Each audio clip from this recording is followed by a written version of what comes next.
अस्सलाम वालेकुम दोस्तों।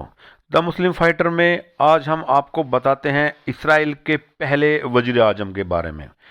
इसराइल के पहले वजीर आजम डेविड बेन गुरियाल के दिल दहला देने वाले अल्फाज मैं आपके सामने शेयर करता हूँ। दिमाग की खिड़की को खोलकर सुनना। डेविड बेन गुरियान इसराइल का पहला वजीर आजम था। एक दिन वो अपने घर से बहुत जल्दी में जा रहा था तो पीछे से उसकी बेटी ने आवाज़ दी और उनको याद दिलाया कि बाबा जान, आज दीवारे गिरिया दुआ का दिन है, तो दुआ करके जाएं। तो डेविड गुरियान ने बेटी से कहा कि बेटी, मुझे रियासती उमूर के कुछ ज़रूरी काम निपटाने हैं, इसलिए मैं दफ्तर जा रहा हूं। तो बेटी ने कहा कि बाबा जान, सालाना दुआ से अहम और क्या काम हो सकता है आपके लिए। जिस पर डेविड गुरियान ने ऐसा जवाब दिया कि जिसे सुनकर मुसलमानों की आंखें खुल जानी चाहिए।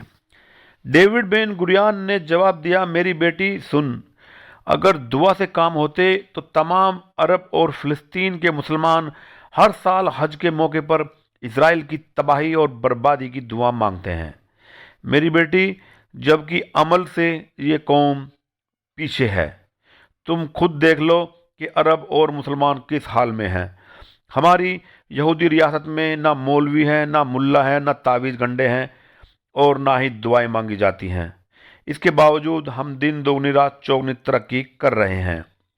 लेकिन मेरी बेटी, आपके कहने पर मैं रियासती उमूर के काम जल्दी से ख़त्म करके दुआ में शामिल हो जाऊंगा।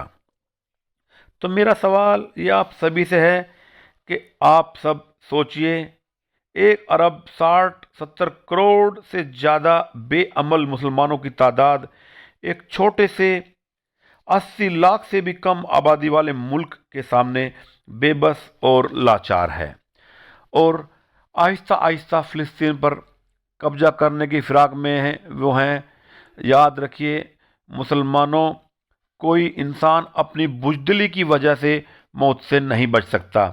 अगर सिर्फ दुआ और इल्तिजा से काम होते तो मुसलमानों को ना तो गजवाए बद्र के लिए जाना पड़ता, ना गजवाए ओहद के लिए जाना पड़ता, और ना ही गजवाए खंदक के लिए जाना पड़ता, और ना ही दूसरी जंगें लड़नी पड़ती। आज सिर्फ फ़िलिस्तीन लहूलुहान है और उम्मत मुसलमान दुआएं कर रही है। मुसलमानों ने तलवारें बेचकर मुसल्ले खरीद लिए हैं। अफसोस, हमें दोबारा से सोचना चाहिए। इसलिए मुस्लिम मुल्कों के लीडरों को फिर से सोचना होगा। एक हदीस के बारे में हजरत सोबान रजी अल्लाह अन्हु का बयान है कि रसूल अल्लाह सल्लल्लाहु अलैहि वसल्लम ने फरमाया कि ऐसा वक्त आने वाला है कि दूसरी उम्मतें तुम्हारे खिलाफ एक दूसरे को बुलाएंगी, जैसे कि खाने वाले अपने प्याले पर एक दूसरे को बुलाते हैं। तो कहने वाले ने कहा, क्या ये उन दिनों हमारी किल्लत और कमी की वजह से होगा?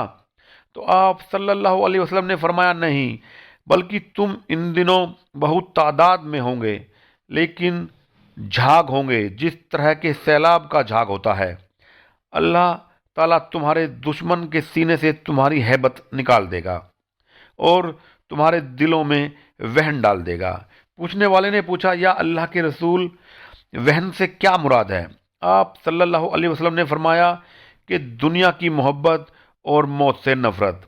मालूम हुआ कि इस्लाम और मुसलमानों की हैबत और गलबे का राज तादाद की ज्यादती पर नहीं है, बल्कि अल्लाह के तकवे और उसमें दीन की पाबंदी में छुपा हुआ है। नीज दुनिया की मोहब्बत और आखिरत की बेफिक्री बहुत बड़ा फितना है जो दुनिया में गुमराह करके रख देता है, और आखिरत की खराबी इससे बढ़कर है। तो ये सोचने और कुछ करने का वक्त है। अपना और अपने से जुड़े हुए रिश्तों का ख्याल रखिएगा। आदाब।